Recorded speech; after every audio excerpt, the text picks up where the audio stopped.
রূপও বদলে গিয়েছে ঠিকই, কিন্তু মায়ের কাছে মেয়ে একই আছে। নতুন মেয়ে আসতেই মুখে হাসি সুচন্দ্রার, সাবলীল অভিনয় দেখলে আসল নকল পার্থক্য ধরতেই পারবেন না। জানেন, এক বান্ধবীর জন্য জীবন শেষ করে দিতে গিয়েছিলেন। বিভিন্ন সংবাদ মাধ্যম বলছে এমনটাই। এখন জীবন পাল্টে গিয়েছে। যখন ইচ্ছে হয় গাড়ি নিয়ে বেরিয়ে পড়েন, নিজের নিয়মে বাঁচতে ভালোবাসেন। নায়িকা হতেই পারতেন, কিন্তু পার্শ্ব চরিত্রেই তাকে বেশি দেখা যায়। মা, কাকিমা, জেঠিমার চরিত্রে অভিনয়তেই বেশি স্বচ্ছন্দ। বয়েস কাট চুল, প্যান্ট শার্ট, আবার কখনো প্যান্ট টি শার্ট। কখনো বৃষ্টিতে ভিজছেন, কখনো পোষ্যর সাথে ছোটাছুটি। আচ্ছা, ভালো চরিত্র পান না বলি ভীষণ আফসোস রয়েছে সুচন্দ্রার।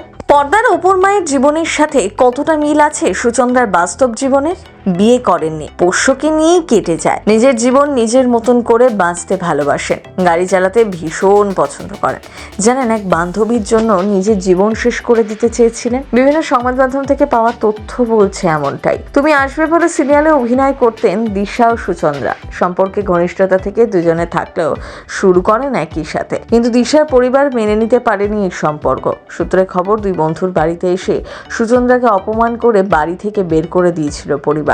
দিশারি বন্ধু অভিনেতা বিভান ঘোষের সাথে বিয়েও ঠিক হয়। এরপর নিজেদের বাসস্থান নাইরোবিতে ফিরেও যান তারা।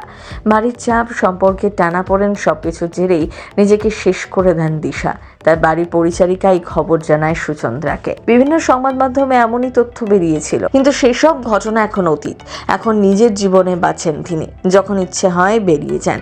বৃষ্টিতে ভেজেন, খুব সুন্দর গান গান সুচন্দ্রা। চিরদিনে তুমি যে আমার সিরিয়ালে তিনি অপর্ণার মা। অভিনয়ের দক্ষতায় মন জয় করে নিয়েছেন। অপর্ণা বদলে গিয়েছে ঠিকই, নতুন শিরিনকেও আপন করে নিয়েছেন। অভিনয়ে বোঝাই যাবে না যে তার মেয়ের চরিত্র বদল হয়েছে।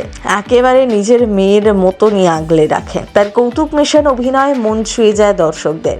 সত্যি সুচন্দ্রা ব্যানার্জির অভিনয় দর্শকদের ভীষণ প্রিয়। এই চরিত্রও ভীষণ প্রিয়। আর অপর্ণার বাবার সাথে তার জুটি মনে রাখার মতোই। কখনো সে কাঁদাচ্ছে, কখনো সে হাসাচ্ছে। এরকম একটি চরিত্র সিরিয়ালে সত্যিই বিরল। আপনার কি মনে হয় নতুন অপর্ণার সাথে তার মাকে কতটা মানিয়েছে? কমেন্ট করে লিখে জানাতে ভুলবেন না। এর আগের সিরিয়ালে অর্থাৎ রানী রাসমণিতে দিতিপ্রিয়া যখন রানী রাসমণি হয়েছিলেন, তখন অভিনেত্রী হয়েছিলেন শাশুড়ি অর্থাৎ সুচন্দ্রা। পর্দায় সকলেই বুড়ো হচ্ছে, তাল মিলিয়ে তিনিও। তাই দিতিপ্রিয়ার সাথে বরাবরই খুব ভালো সম্পর্ক ছিল, কিন্তু শিরিন তার কাছে একদম নতুন। কিন্তু পর্দায় রসায়ন দেখে বোঝাই যাবে না। প্রথম বাংলা ব্যুরো।